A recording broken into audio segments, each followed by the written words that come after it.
Dear students, in the previous class we discussed about import of drugs. Drugs की import कैसे की जाती है. In today's class we shall discuss regarding manufacturing of drugs. Drugs की manufacturing कैसे की जाती है under Drug and Cosmetic Act 1940. Drugs को अगर मैन्युफैक्चरिंग करना हो तो कौन कौन से रूल्स हैं, कौन मैन्युफैक्चरिंग कर सकता है, कौन कौन सी प्रोविजन, कौन सी कंडीशंस हैं under which drug can be manufactured. तो first of all what is manufacturing of drugs. Drugs की मैन्युफैक्चरिंग हम किसको बोलेंगे कि ड्रग की मैन्युफैक्चरिंग की डेफिनेशन क्या है, किसको बोलेंगे.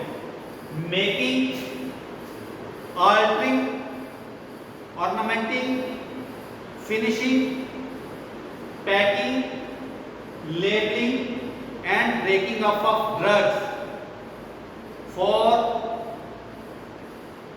their sale is known as manufacturing of drugs. अगर ड्रग्स की मेकिंग की जाती है, आल्टरिंग की जाती है, ऑर्नामेंटिंग की जाती है, फिनिशिंग की जाती है, पैकिंग की जाती है, लेबलिंग, ब्रेकिंग अप, तो इसको हम बोलेंगे मैन्युफैक्चरिंग ऑफ ड्रग्स. अब ड्रग्स को अगर हमने मैन्युफैक्चरिंग करना है, ड्रग की मैन्युफैक्चरिंग करनी है, तो there are 6 types of licences. There are 6 kinds of licences for manufacturing of drugs. First one is licence for manufacturing of drug specified in schedule CC1. Schedule CC1 की अगर हमने drug की manufacturing करनी है तो ये लाइसेंस चाहिए. Licence for manufacturing of drug specified in schedule CC1. Schedule CC1 की ड्रग्स कौन सी होती हैं? ये जो बायोलॉजिकल स्पेशल प्रोडक्ट्स होते हैं, एंटीबायोटिक्स या वैक्सीन, एंटीसिरा, टेटनस टॉक्साइड, ये सारी बायोलॉजिकल जो प्रिपरेशंस हैं तो इनको शेड्यूल CC1 के अंदर आती हैं. तो इसको मैन्युफैक्चरिंग करने के लिए जो लाइसेंस चाहिए ये फर्स्ट टाइप का लाइसेंस है. तो without any doubt of course इसमें जो है गुड मैन्युफैक्चरिंग प्रैक्टिसेस जो है फॉलो करनी पड़ती है. Good manufacturing practices those are specified in schedule M of drug and cosmetic act. Schedule M में जो है वो दी हुई है कि कौन सी कंडीशन आपको फॉलो करनी पड़ेगी.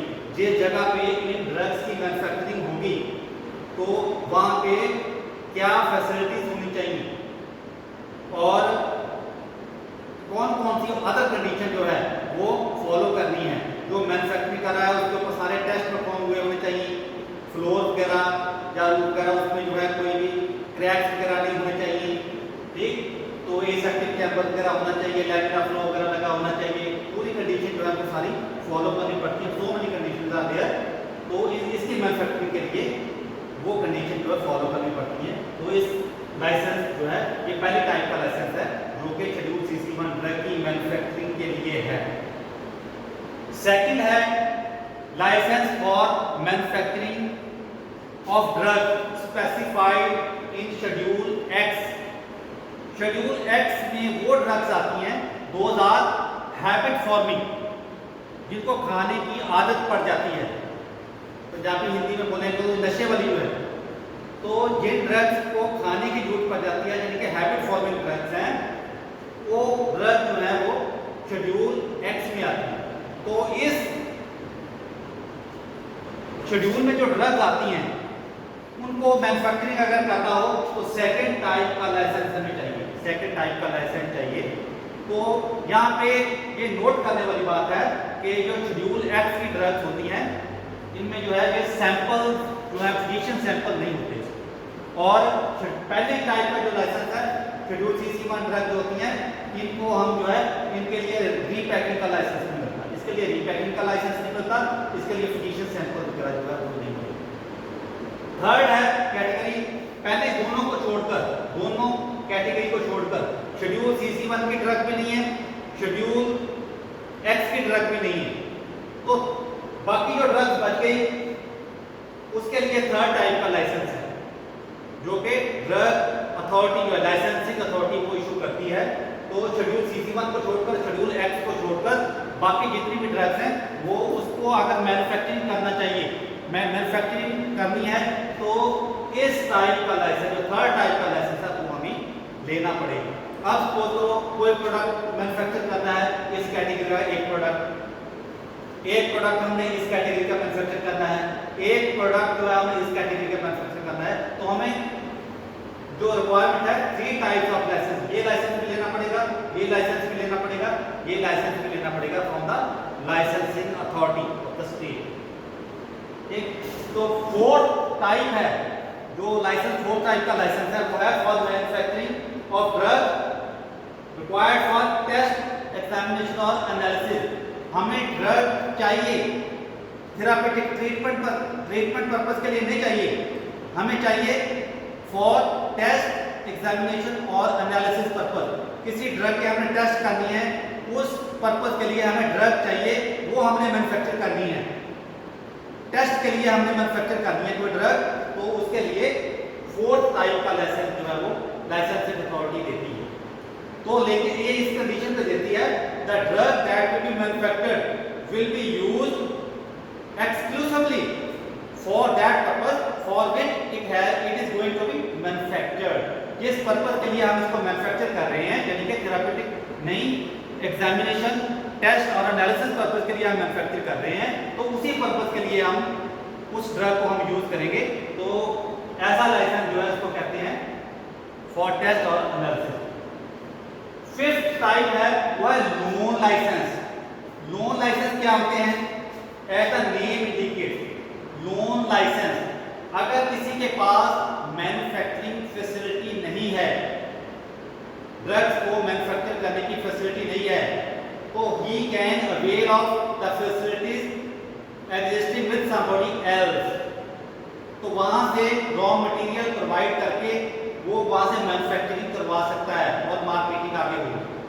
तो ऐसे टाइप को कहते हैं लोन लाइसेंस। तो यहाँ पर ध्यान देने वाली बात ये है कि जो लोन लाइसेंस होते हैं वो, जैसे मेरे पास मैन्युफैक्चरिंग फैसिलिटी नहीं है, तो मुझे मेरा कोई जानकार है लुधियाना में, उसकी दवाइयों की फैक्ट्री है, फार्मास्यूटिकल इंडस्ट्री है, मैं वहाँ से मैन्युफैक्चरिंग करवा सकता हूँ, आगे मार्केटिंग मैं करूँगा। लेकिन अगर किसी कारण उनका लाइसेंस कैंसिल हो जाता है, मैन्युफैक्चरिंग का लाइसेंस कैंसिल हो जाता है, my loan licence will automatically will be cancelled और सस्पेंडेड एज द केस में भी। अगर उसका लाइसेंस सस्पेंडेड है तो मेरा लाइसेंस भी सस्पेंडेड हो जाएगा, अगर उसका लाइसेंस कैंसल है तो मेरा लाइसेंस भी जो है कैंसिल हो जाएगा। तो ऐसे लाइसेंस को कहते हैं लोन लाइसेंस। मेरा लोन लाइसेंस लेने से पहले मेरा और जहाँ पे ड्रग की मैन्युफैक्चरिंग होगी दोनों का आपस में एग्रीमेंट होगा ऑन एफिडेविट, दोनों के साइन होंगे कि हम जो आपस में एक एग्रीमेंट में इकट्ठे हो गए। तो ऐसे लाइसेंस को कहते हैं loan licence.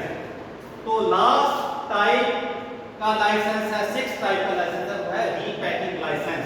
Repacking licence as the name indicate, repack कर रहे हैं, जैसे बड़े कंटेनर से छोटे कंटेनर में हम जो है ड्रग्स को आगे ट्रांसफर कर रहे हैं। एग्जांपल मैं आपको दे रहा हूं, जैसे हमारे पास बड़ा कंटेनर है जिसमें ग्लिसरीन है, 5 लीटर है, 2 लीटर है, तो छोटे छोटे कंटेनर में उसको ट्रांसफर करके उसको जो है सील करके लेबल करके इन view of selling of that product, तो उसको कहते हैं रीपैकिंग लाइसेंस। तो अगर हम ऐसा कर रहे हैं, बड़े कंटेनर से छोटे कंटेनर में शिफ्ट किया, उसको सील किया, उसकी लेबलिंग की, तो ऐसे लाइसेंस, ऐसा अगर हम कर रहे हैं तो ऐसे प्रोसेस को कहते हैं रीपैकिंग। तो लाइसेंस अगर हमें ऐसा कुछ चाहिए तो वो है रीपैकिंग लाइसेंस। तो मोस्ट कॉमन जो इसके एग्जांपल मैंने आपको बता दी कि बड़े कंटेनर में ग्लिसरीन है, उसको हम छोटे छोटे कंटेनर में ट्रांसफर कर रहे हैं, उसको सील कर रहे हैं फॉर रीसेलिंग इट अगेन। तो ऐसे लाइसेंस को क्या कहते हैं? Repacking licence. तो 6 तरह के लाइसेंस हो गए रिगार्डिंग मैन्युफैक्चरिंग ऑफ ड्रग्स। अगर हमने ड्रग्स को मैन्युफैक्चर करना है तो there are 6 types of licences, 6 type of licences. तो सबसे जो इंपॉर्टेंट स्ट्रिक्ट जो कंडीशन जिसमें फॉलो करनी पड़ती है, that is first one, licence for drug specified in schedule C and C1, इसमें इंजेक्टेबल आते हैं, इंजेक्शन वगैरह होते हैं, बायोलॉजिकल प्रेपरेशन होती हैं, आई ड्रॉप्स वगैरह, एंटीबायोटिक्स वगैरह, वो सब जो है पहली कैटेगरी में आते हैं। बायोलॉजिकल स्पेशल प्रोडक्ट होते हैं शेड्यूल सी C1 में। शेड्यूल एक्स में जो है ये हैबिट फॉर्मिंग ड्रग्स होती हैं, बाकी इन दोनों को छोड़कर बाकी जितनी भी ड्रग्स आती हैं वो इसमें आती हैं। तो फोर्थ कैटेगरी है फॉर टेस्ट और एनालिसिस। अगर हमने किसी पर्पज के लिए, किसी टेस्ट के लिए, किसी एनालिसिस के लिए हमें ड्रग चाहिए, अगर वो ड्रग हमने मैन्युफैक्चर करनी है तो fourth type of licence is required. Fifth one है लोन लाइसेंस। मैंने आपको बताया कि लोन लाइसेंस वो लाइसेंस होता है अगर मेरे पास मैन्युफैक्चरिंग फैसिलिटी नहीं है, मेरे पास इतने पैसे नहीं कि मैं फार्मास्यूटिकल इंडस्ट्री लगा सकूं, दवाइयों की फैक्ट्री लगा सकूं, I can avail of the facilities existing with somebody else. तो वहां से मैं रॉ मटेरियल उनको प्रोवाइड करके तो मैं प्रोडक्ट बनवा सकता हूं, उसको आगे मार्केटिंग उसकी कर सकता हूं। ऐसे लाइसेंस को कहते हैं लोन लाइसेंस। तो last one is repacking licence. Repacking licence तो ये ड्रग्स को रीपैक करने के लिए बड़े कंटेनर से छोटे कंटेनर में ट्रांसफर करके उसको आगे सील करके उसका लेबल लगा के फॉर रीसेलिंग इट अगेन। अगर इस व्यू में है तो उस लाइसेंस को कहते हैं रीपैकिंग लाइसेंस। तो there are 6 types of licence.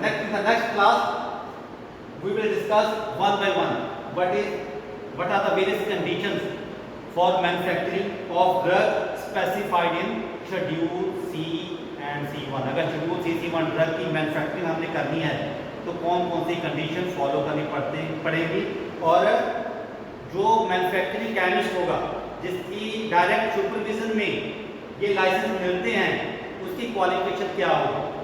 Generally in सभी केसेस में जनरली तो पहले 3 केसेस में जो है वो बता दें। पहले 3 केसेस में B pharma with 18 month experience जो है वो that person will be manufacturing chemist, उसकी जो क्वालिफिकेशन है। इसके अलावा और भी जो है कैटेगरी के जो पर्सन जो है वो भी मैन्युफैक्चरिंग केमिस्ट बन सकते हैं।